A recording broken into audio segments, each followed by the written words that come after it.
আপনি সিয়াম অবস্থায় আছেন, কিন্তু আপনি জানেন না যে এই সময় দোয়া করতে হয় আল্লাহর কাছে। আপনি দান করলেন, কাউকে একটা উপকার করলেন, তখন যে আল্লাহর কাছে চাইতে হয় এটা আপনি জানেন না।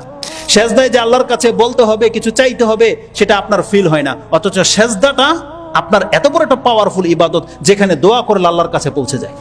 রাসূল সাল্লাল্লাহু আলাইহি ওয়াসাল্লাম বলছেন, উদউল্লাহ ওয়া আনতুম মুকিনুনা বিল ইজাবা, তোমরা এক আল্লাহকে ডাকবে এবং এই বিশ্বাস নিয়ে ডাকবে যে আল্লাহ আমার ডাকে সাড়া দেবেই দেবে।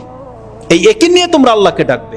আর ভালো করে জেনে রাখো, ইন্নাল্লাহা লা ইস্তাজিবু দুআআন মিন কলবিন গাফিলিন লাহিনিন, আল্লাহ ওই রকম কোন এক ব্যক্তির ডাকেও সাড়া দেয় না যার অন্তর হচ্ছে লাহিন, যার অন্তর হচ্ছে গাফেল। তার মানে কি?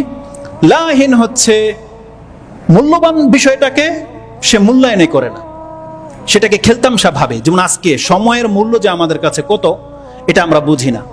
সুস্থতার মূল্য যে কত, এটা আমরা বুঝি না। সম্পদের মূল্যই বা কি, এটাই আমরা বুঝি না। আমাদের জীবনের মূল্যটা কি, এটা আমরা বুঝি না। মুসলিমের মূল্য কি, এটা আমরা জানি না। তার মানে যেই কোনো মূল্যবান বিষয়কে সে মূল্যায়ন করতে জানেন, এটা লাহিন, মানে খেলতামশাকারী ব্যক্তি। আর গাফেল, তার কাছে এত পাওয়ারফুল একটা জিনিস আছে, এত মর্যাদাকর একটা জিনিস আছে, কিন্তু সেটাকে কাজে লাগাচ্ছে না। গাফেল সে বুঝেই না এটাকে কিভাবে ব্যবহার করতে হবে। তো দোয়ার ক্ষেত্রে অন্তত এই দুইটা জিনিস আপনি মনে রাখেন। আল্লাহকে ডাকতে হবে কায়ে মনে, আল্লাহ কবুল করবেই করবে এই প্রত্যাশা নিয়ে। এটা হচ্ছে মুমিনের গুণ। কিন্তু যদি আপনার অন্তর থাকে গাফেল আর লাহিন, দোয়া করতে হয় করে দিলাম, ওই যে সুবহান রাব্বিয়াল আলা 3 বার সেজদায় পড়তে হয় পড়ে দিলাম, না আপনি অর্থ জানেন আর এর প্রভাব আপনার জীবনে পড়ে।